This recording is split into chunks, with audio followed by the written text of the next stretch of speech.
नमस्कार, मैं समीक्षा राधेश पॉपुलर सुपरफास्ट न्यूज में आपका स्वागत करती हूं।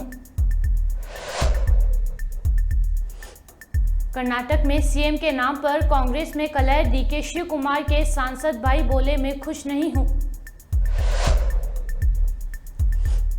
यूपी में फिर बनेगा महागठबंधन, इस बार कांग्रेस भी होगी शामिल। अखिलेश यादव ने बदला रुख। बागेश्वर बाबा के पोस्टर पर पटना में कालिक पोती गई। धीरेन्द्र शास्त्री के आगे लिखे अपशब्द। एमसीडी एल्डरमैन मामले में सीजीआई डीवाई चंद्रचूड़ ने केंद्र पर टिप्पणी की। प्रियंका गांधी को बनाए पीएम उम्मीदवार। आचार्य प्रमोद कृष्णनम ने लोकसभा 2024 चुनाव को लेकर कहा, राहुल गांधी की भूमिका तपस्वी की। लालू परिवार से सीबीआई ने मांगा संपत्ति का ब्यौरा। 7 बेटियों और दामाद को भी देना होगा 2004 से 2009 तक का हिसाब। कर्नाटक में जीत के बाद कांग्रेस का बड़ा कद। ममता बनर्जी ने जीत छोड़ी। लाभार्थी सम्मेलन को जेपी नड्डा ने किया संबोधित। निशाने पर कांग्रेस। ज्योतिरादित्य सिंधिया के खिलाफ चुनाव लड़ने को तैयार है दिग्विजय सिंह, रख दी शर्तें। प्रधानमंत्री नरेंद्र मोदी नई दिल्ली के प्रगति मैदान में आज अंतर्राष्ट्रीय संग्रहालय एक्सपो 2023 का शुभारंभ करेंगे। अब खबरें विस्तार से। कर्नाटक में सीएम के नाम पर कांग्रेस में कलह। डीके शिव कुमार के सांसद भाई बोले, मैं खुश नहीं हूं। कर्नाटक के अगले मुख्यमंत्री के तौर पर सिद्धारमैया का नाम तय हो गया है। वहीं डीके शिव कुमार को डिप्टी सीएम बनाया जाएगा। सिद्धारमैया इससे पहले भी कर्नाटक की कमान संभाल चुके हैं। ऐसे में कांग्रेस ने उन पर दोबारा भरोसा दिखाया है। 20 मई को बेंगलुरु में शपथ ग्रहण समारोह होगा। राज्य के सीएम को लेकर कांग्रेस में कलह भी देखने को मिल रही है। डीके शिव कुमार के सांसद भाई डीके सुरेश हाईकमान के फैसले से खुश नहीं दिख रहे हैं। कांग्रेस सांसद ने समाचार एजेंसी से कहा कि मैं पूरी तरह से खुश नहीं हूं, लेकिन कर्नाटक के हित में हम अपनी प्रतिबद्धता को पूरा करना चाहते थे, इसलिए डीके शिव कुमार को स्वीकार करना पड़ा। भविष्य में हम देखेंगे, अभी एक लंबा रास्ता तय करना है। हम इंतजार करेंगे और देखेंगे।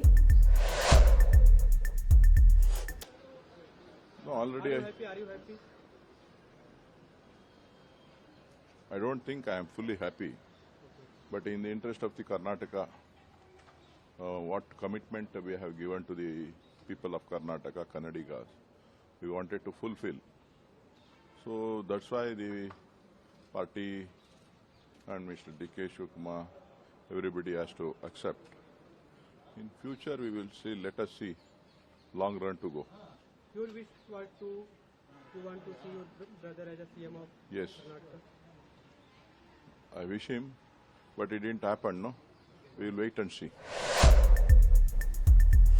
यूपी में फिर बनेगा महागठबंधन, इस बार कांग्रेस भी होगी शामिल।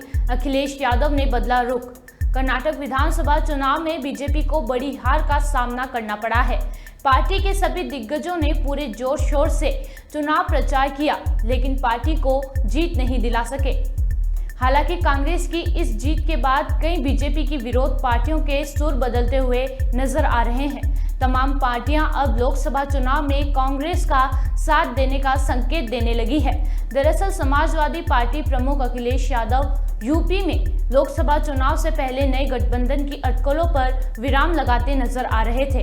इतना ही नहीं, उन्होंने बीते महीनों में कांग्रेस के पुराने गढ़ रहे अमेठी और रायबरेली में भी उम्मीदवार उतारने के संकेत दे दिए थे, लेकिन अब उनके सुर बदले हुए नजर आने लगे हैं। सपा प्रमुख पर कर्नाटक चुनाव के रिजल्ट का रंग चढ़ने लगा है। उनका रुख अब कांग्रेस को लेकर नरम होते नजर आ रहा है। बागेश्वर बाबा के पोस्टर पर पटना में कालिक पोती गई। धीरेन्द्र कृष्ण शास्त्री के आगे लिखे अपशब्द। बागेश्वर धाम के पंडित धीरेन्द्र कृष्ण शास्त्री के पटना में पोस्टर पर कालिक पोत दी गई है। असामाजिक तत्व ने बाबा के पोस्टर पर चोर जैसे अपशब्द भी लिख दिए हैं। धीरेन्द्र शास्त्री की हनुमत कथा का पटना में बुधवार को आखिरी दिन है। कथा के समापन से ठीक पहले बागेश्वर बाबा के अपमान से बिहार में राजनीति गर्मा गई है। बीजेपी ने इस कृत्य की निंदा करते हुए कानूनी कार्रवाई की मांग की है।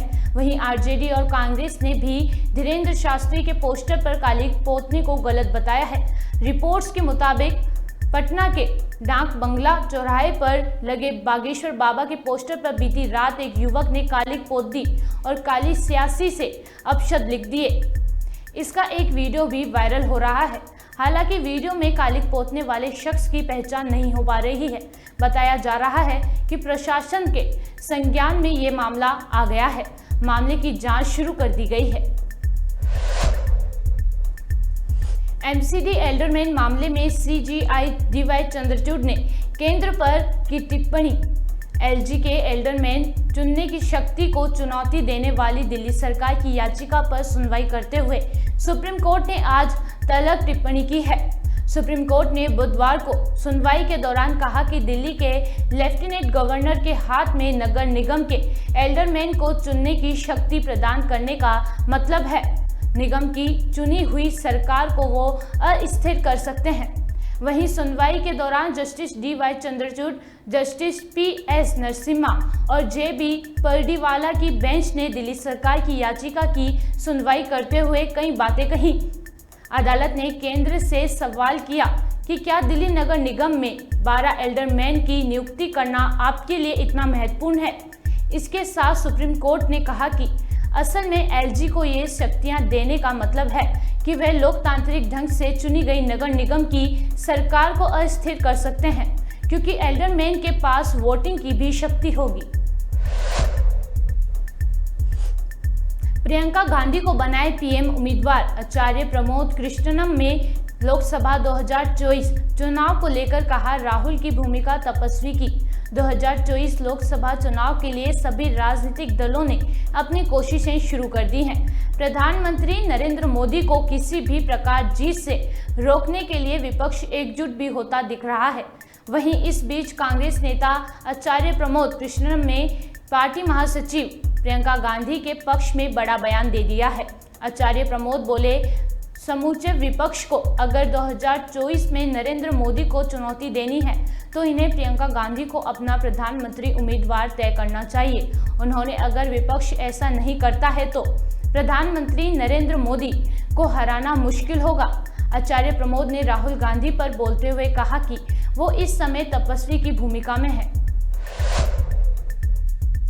देखिए, रात के अंधेरे को दूर करने के लिए सूरज की एक किरण चाहिए। बुझे हुए चिरागों से रोशनी नहीं होती है। 2024 का जो चुनाव है ये चेहरों का चुनाव होगा और इस देश की राजनीति में नरेंद्र मोदी एक बहुत बड़ा चेहरा है। अगर नरेंद्र मोदी को हराना है, 2024 में बीजेपी को हटाना है, तो विपक्ष को एक बड़ा चेहरा देना पड़ेगा जिसकी पॉपुलैरिटी हो, जिसकी क्रेडिबिलिटी हो, जिसकी एक्सेप्टेबिलिटी हो।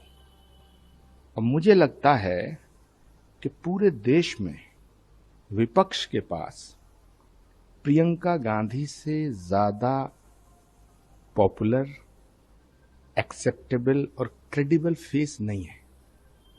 ममता बनर्जी, नीतीश कुमार, लालू, इन सब लोगों ने गठबंधन की बात की, तो कांग्रेस को लेकर चले। ये सब लोग बहुत बड़े नेता हैं, लेकिन एक रीजन तक इनकी अपील है।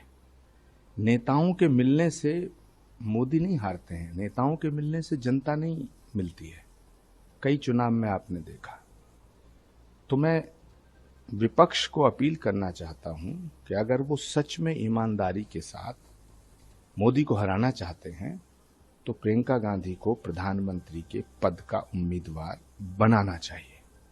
तो मोदी को हराने की बात कर रहे हैं या बीजेपी को हराने की बात कर रहे हैं? बीजेपी से मोदी बड़े हो चुके हैं। ये पहला ऐसा मौका है जब पार्टी से एक व्यक्ति बड़ा हो गया है। बीजेपी आज छोटी है, मोदी बड़े हैं, तो इसलिए अब जो चुनाव होगा वो मोदी वर्सेस कौन। देश की जनता ये जानना चाहती है कि मोदी वर्सेस कौन, और बिना दूल्हे की बारात होती नहीं है, चेहरा देना पड़ेगा। और मुझे लगता है कि समस्त विपक्ष को, संयुक्त विपक्ष को प्रियंका गांधी जी को प्रधानमंत्री के पद का उम्मीदवार बनाना चाहिए, और अगर वो ऐसा नहीं करते हैं तो फिर मुझे लगता है मोदी को हराना। लालू परिवार से सीबीआई ने मांगा संपत्ति का ब्यौरा। 7 बेटियों और दामाद को भी देना होगा 2004 से 2009 तक का हिसाब। रेलवे में नौकरी के बदले जमीन मामले की जांच के क्रम में सीबीआई ने लालू परिवार के सभी सदस्यों के नाम से खरीदी गई संपत्ति का ब्यौरा मांगा है। वर्ष 2004 से 2009 तक तत्कालीन रेल मंत्री लालू प्रसाद राबड़ी देवी, उप मुख्यमंत्री तेजस्वी प्रसाद, मंत्री तेज प्रताप एवं मीसा भारती समेत लालू की सभी 7 बेटियों के नाम से खरीदी गई, गिफ्ट की गई या लीज पर दी गई अचल संपत्ति का विवरण मांगा गया है। सीबीआई के पुलिस अधीक्षक आर्थिक अपराध इकाई ने राज्य के निबंधन महानिरीक्षक को पत्र भेजकर ब्यौरा उपलब्ध कराने को कहा है। इसके आलोक में सहायक निबंधक महानिरीक्षक मनोज कुमार संजय ने राज्य के सभी जिला अवर निबंधक और अवर निबंधक को निर्देश जारी किया है। इसमें सभी विवरण सीधे सीबीआई के पुलिस अधीक्षक को भेजने को कहा गया है। कर्नाटक में जीत के बाद कांग्रेस का बड़ा कद, ममता बनर्जी ने जीत छोड़ी। लोकसभा चुनाव में अब 1 साल का भी कम समय बचा है। अगले साल इस दौरान आम चुनाव होना है, जिसके लिए बीजेपी, कांग्रेस समेत सभी दलों ने तैयारियां भी शुरू कर दी है। कांग्रेस, जेडीयू जैसे दल विपक्ष का एक मोर्चा बनाने की तैयारी में है, जिसके लिए नीतीश कुमार ने हाल ही में तमाम नेताओं से मुलाकात भी की है। नीतीश और ममता बनर्जी की हाल में हुई मुलाकातों के बाद दावा किया जा रहा है कि उन्होंने तीसरे मोर्चे की जीत छोड़ दी है और कांग्रेस के लिए खास ऑफर पेश किया है। जेडीयू के वरिष्ठ नेता केसी त्यागी ने दावा किया है कि नीतीश कुमार की मुलाकात के बाद ममता बनर्जी के मन में कांग्रेस के प्रति तल्खी कम हो गई है। लाभार्थी सम्मेलन को जेपी नड्डा ने किया संबोधित, निशाने पर कांग्रेस। मिशन 2024 की तैयारियां शुरू हो गई हैं। इसी कड़ी में बीजेपी के बॉस जेपी नड्डा मुंबई पहुंचे, जहां उन्होंने पिछली सरकार पर जमकर बरसे। उन्होंने कहा कि पहले भी नीतियां बनती थी, लेकिन अंतिम व्यक्ति तक नहीं पहुंच पाता था, और अब मोदी सरकार डायरेक्ट लोगों के खाते में पैसे भेज रही है। और क्या कुछ बोले, सुनिए। दूसरी बात जो समझने की है वो है लास्ट माइल डिलीवरी। स्कीमें पहले भी बनती थी, नीतियां पहले भी बनती थी, लेकिन वह अंतिम व्यक्ति तक पहुंचती थी क्या? अंतिम व्यक्ति को वो मिल पाता था क्या? अब एक समय में भारत के पूर्व प्रधानमंत्री कहते थे, मैं 1 रुपया भेजता हूं, 85 पैसा रास्ते में रह जाता है, 15 पैसा। आज प्रधानमंत्री मोदी जी के नेतृत्व में 25 लाख करोड़ रुपए, 25 लाख करोड़ रुपए डायरेक्टली लोगों के खाते में, बैंक अकाउंट में गया। यह परिवर्तन, नो मिडिल मैन, कोई बीच में, सरकार की तिजोरी और दूसरी तरफ आपके बैंक का अकाउंट। आज आपको जानकर के खुशी होगी कि लगभग 11 करोड़ 74 लाख हमारे किसान भाई, उनको हर चौथे महीने पर 6,000 रुपए और आपकी योजना मिलाकर के नमो किसान सम्मान, जिसमें आप 6,000 जोड़ते हैं, यह किसान के खाते में 15 सेकंड्स के अंदर इस संख्या को डायरेक्टली मिल जाती है। यह परिस्थिति आपको देख रही है, 15 सेकंड।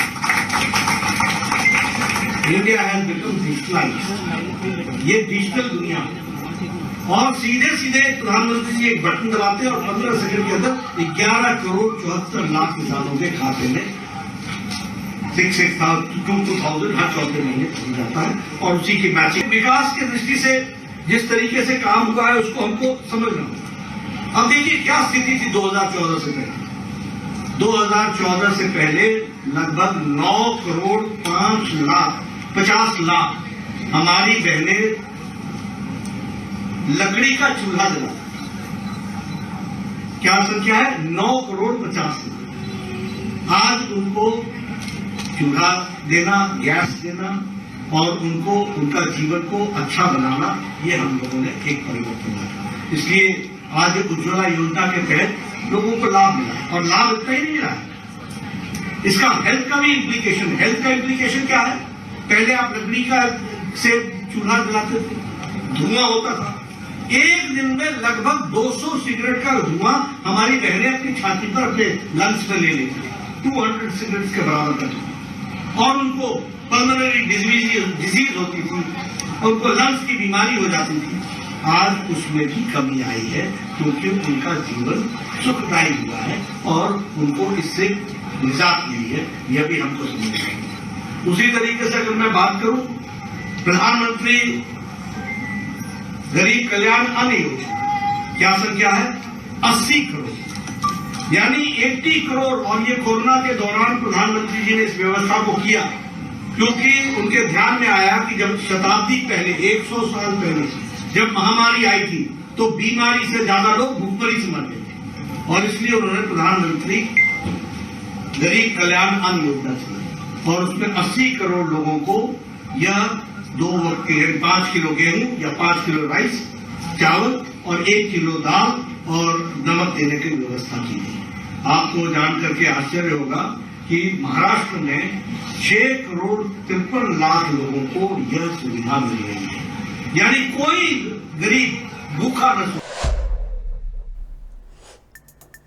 ज्योतिरादित्य सिंधिया के खिलाफ चुनाव लड़ने को तैयार हैं दिग्विजय सिंह। रख दी बहुत सारी शर्तें। मध्य प्रदेश में इस साल होने वाले विधानसभा चुनाव और अगले साल लोकसभा चुनाव को लेकर अभी से सियासी हलचल शुरू हो गई है। इस बीच मध्य प्रदेश के पूर्व मुख्यमंत्री दिग्विजय सिंह ने बड़ा ऐलान कर दिया है। उन्होंने कहा है कि अगर कांग्रेस पार्टी आदेश देगी तो वह गुना लोकसभा में ज्योतिरादित्य सिंधिया के खिलाफ चुनाव लड़ने को तैयार हैं। दरअसल गुना ज्योतिरादित्य सिंधिया का गढ़ माना जाता है और दिग्विजय सिंह ने सिंधिया के गढ़ से चुनावी मैदान में उतरने की इच्छा जताई है। वहीं कांग्रेस विधानसभा चुनाव में भी केंद्रीय मंत्री ज्योतिरादित्य सिंधिया के किले को भेजने की तैयारियों में जुट गई है। प्रधानमंत्री नई दिल्ली के प्रगति मैदान में आज अंतर्राष्ट्रीय संग्रहालय एक्सपो 2023 का शुभारंभ करेंगे। प्रधानमंत्री नरेंद्र मोदी आज नई दिल्ली के प्रगति मैदान में अंतर्राष्ट्रीय संग्रहालय एक्सपो 2023 का शुभारंभ करेंगे। इस अंतर्राष्ट्रीय संग्रहालय एक्सपो का आयोजन 47वें अंतर्राष्ट्रीय संग्रहालय दिवस के अवसर पर आज़ादी का अमृत महोत्सव के दौरान किया जा रहा है। इस वर्ष का विषय है संग्रहालय निरंतरता और कल्याण।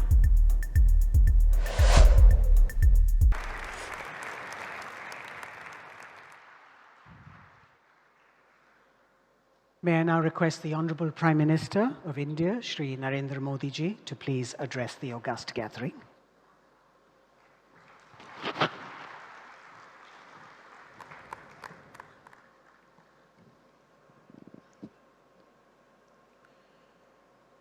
कैबिनेट में मेरे सहयोगी श्री जी किशन रेड्डी जी, मीनाक्षी लेखी जी, अर्जुन राम मेघवाल जी, लू म्यूजियम के निर्देशक मैनुअल रबाते जी, दुनिया के अलग अलग देशों से आए अतिथिगण, अन्य महानुभाव, देवी और सज्जनों, आप सभी को इंटरनेशनल म्यूजियम डे की बहुत बहुत शुभकामनाएं।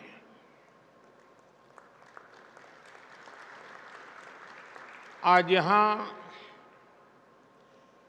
म्यूजियम वर्ल्ड के दिग्गज जुटे हुए हैं। आज का ये अवसर इसलिए भी खास है क्योंकि भारत अपनी आजादी के 75 वर्ष पूरे होने के उपलक्ष्य में अमृत महोत्सव मना रहा है।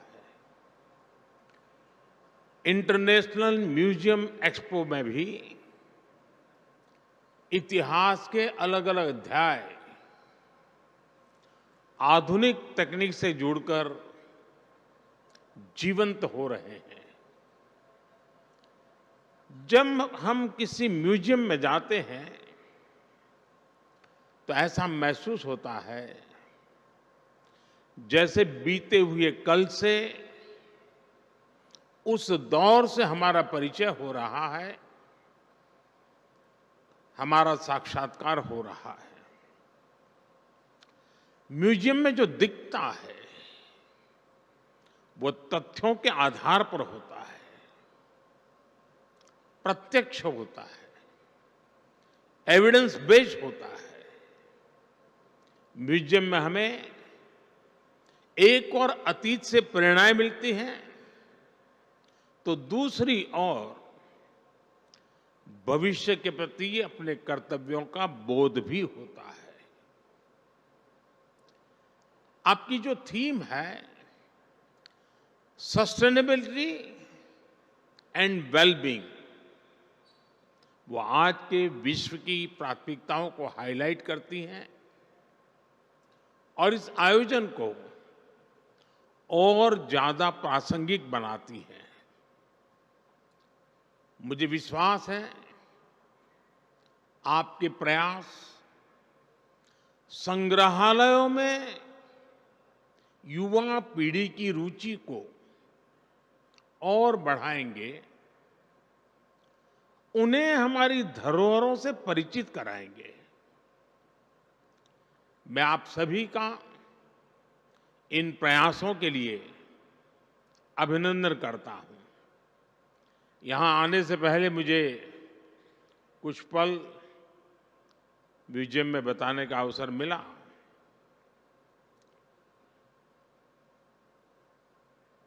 हमें कई कार्यक्रमों में जाने का अवसर आता है, सरकारी, गैर सरकारी, लेकिन मैं कह सकता हूं कि मन पर प्रभाव पैदा करने वाला पूरा प्लानिंग, उसका एग्जीक्यूशन,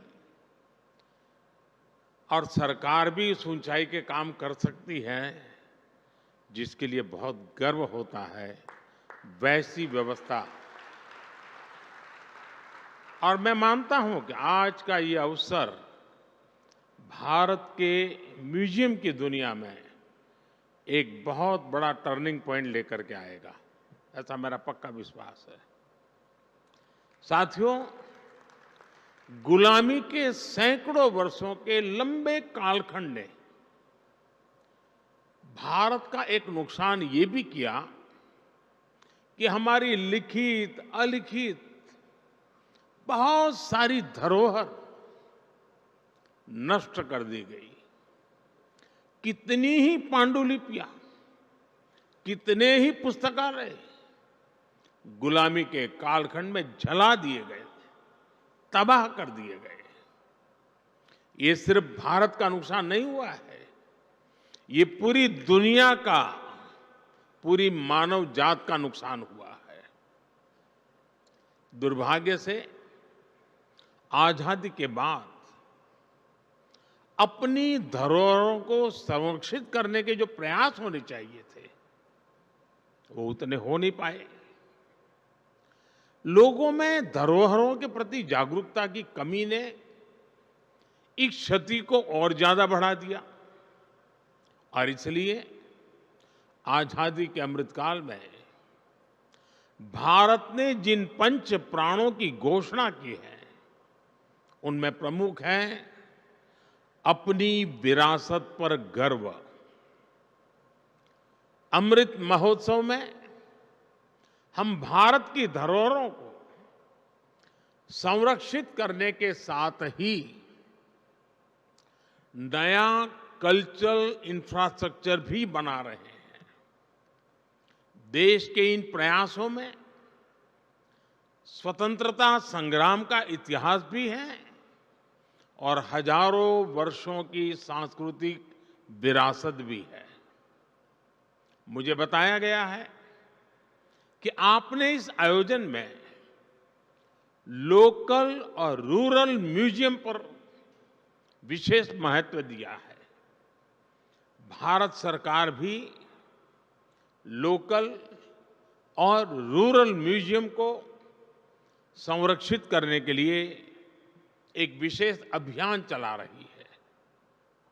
हमारे हर राज्य, हर क्षेत्र और हर समाज के इतिहास को संरक्षित करने के प्रयास किए जा रहे हैं। हम स्वाधीनता संग्राम में अपनी ट्राइबल कम्युनिटी के योगदान को अमर बनाने के लिए 10 विशेष म्यूजियम्स भी बना रहे हैं। मैं समझता हूं कि पूरे विश्व में एक ऐसी अनूठी पहल है जिसमें ट्राइबल डायवर्सिटी की इतनी व्यापक झलक दिखने वाली है। नमक सत्याग्रह के दौरान महात्मा गांधी जिस पथ पर चले थे, उस दांडी पथ को भी संरक्षित किया गया है। जिस स्थान पर गांधी जी ने नमक कानून तोड़ा था, वहां आज एक भव्य मेमोरियल बना हुआ है। आज देश और दुनिया से लोग दांडी कुटीर देखने गांधीनगर आते हैं। हमारे संविधान के मुख्य शिल्पी बाबा साहब आंबेडकर का जहां महापरिनिर्वाण हुआ, वो स्थान दशकों से बदहाल था। हमारी सरकार ने इस स्थान को दिल्ली में 5 अलीपुर रोड को नेशनल मेमोरियल में परिवर्तित किया है। बाबा साहब के जीवन से जुड़े पंचतीर्थ, महू में जहां उनका जन्म हुआ, लंदन में जहां वो रहे, नागपुर में जहां उन्होंने दीक्षा ली, मुंबई की चैत्य भूमि जहां उनकी समाधि है, ऐसे स्थानों का भी विकास किया जा रहा है। भारत की 580 से ज्यादा रियासतों को जोड़ने वाले सरदार साहब की गगनचुंबी प्रतिमा स्टैच्यू ऑफ यूनिटी आज देश का गौरव बनी हुई है। स्टैच्यू ऑफ यूनिटी के भीतर भी एक म्यूजियम बना हुआ है।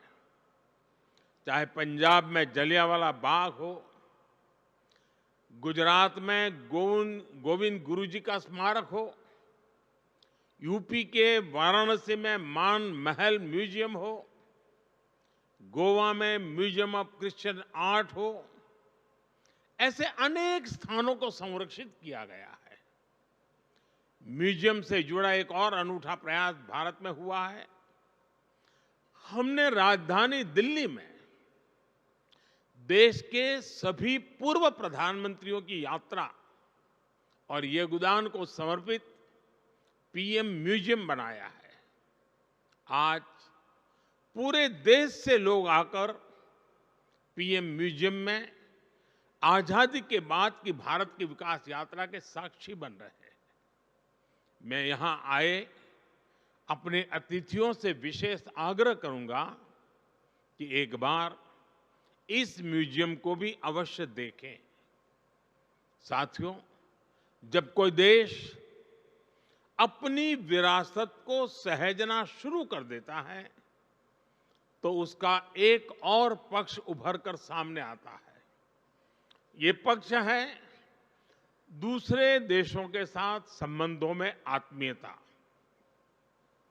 जैसे कि भगवान बुद्ध के महापरिनिर्वाण के बाद भारत ने उनके पवित्र अवशेषों को पीढ़ी दर पीढ़ी संरक्षित किया है और आज वो पवित्र अवशेष भारत ही नहीं, दुनिया के करोड़ों बौद्ध अनुयायियों को एक साथ जोड़ रहे हैं। अभी पिछले वर्ष ही हमने बुद्ध पूर्णिमा के अवसर पर 4 पवित्र अवशेषों को मंगोलिया भेजा था। वो अवसर पूरे मंगोलिया के लिए आस्था का एक महापर्व बन गया था।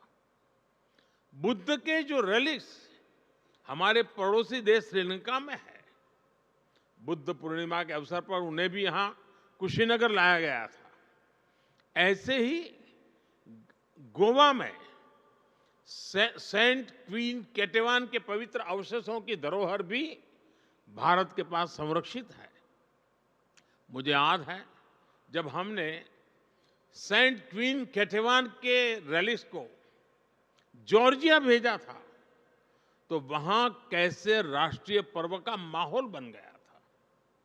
उस दिन जॉर्जिया ने अनेकों नागरिकों वहां के सड़कों पर एक बड़ा मेले जैसा माहौल हो गया था, उमड़ पड़े थे। यानी हमारी विरासत वैश्विक एकता, वर्ल्ड यूनिटी का भी सूत्रधार बनती है और इसलिए इस विरासत को संजाने वाले हमारे म्यूजियम्स की भूमिका भी और ज्यादा बढ़ जाती है।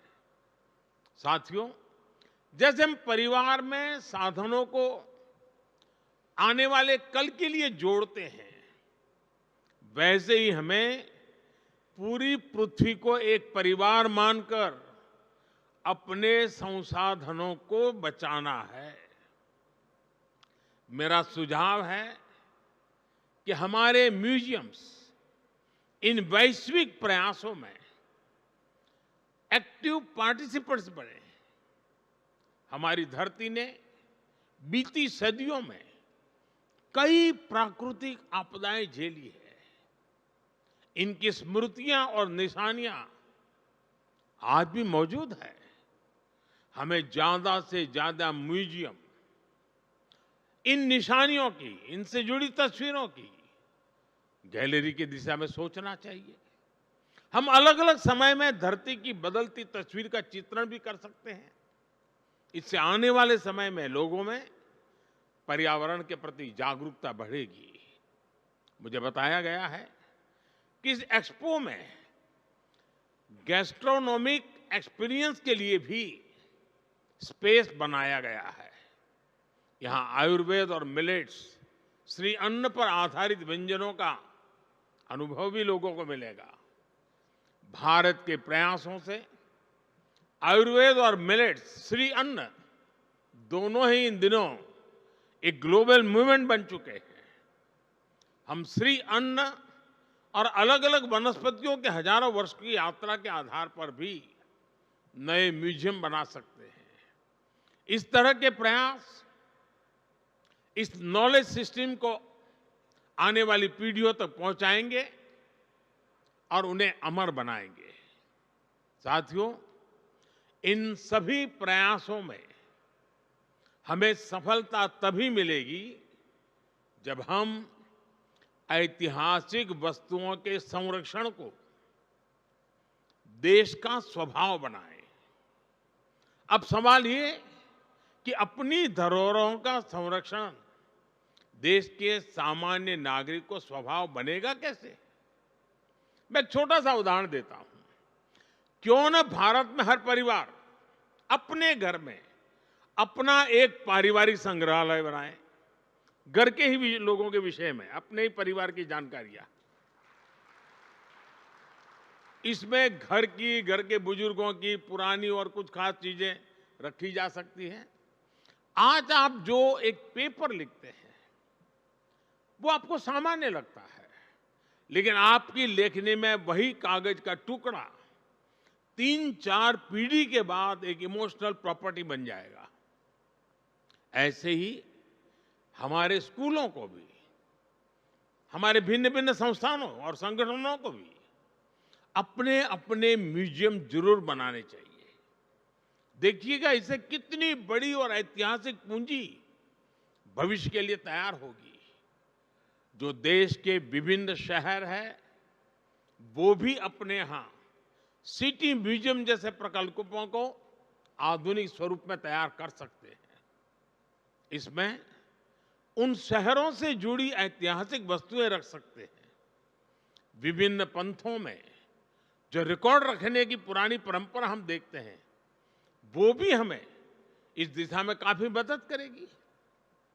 साथियों, मुझे खुशी है कि म्यूजियम आज युवाओं के लिए सिर्फ एक विजिटिंग प्लेस ही नहीं बल्कि एक कैरियर ऑप्शन भी बन रहे हैं। लेकिन मैं चाहूंगा कि हम अपने युवाओं को केवल म्यूजियम वर्कर्स की दृष्टि से ना देखें।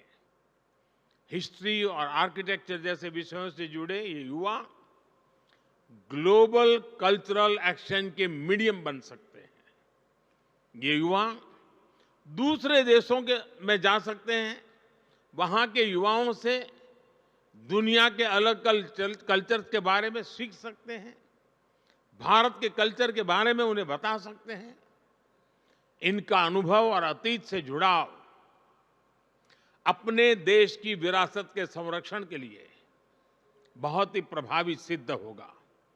साथियों, आज जब हम साझी विरासत की बात कर रहे हैं तो मैं एक साझी चुनौती का भी जिक्र करना चाहता हूं।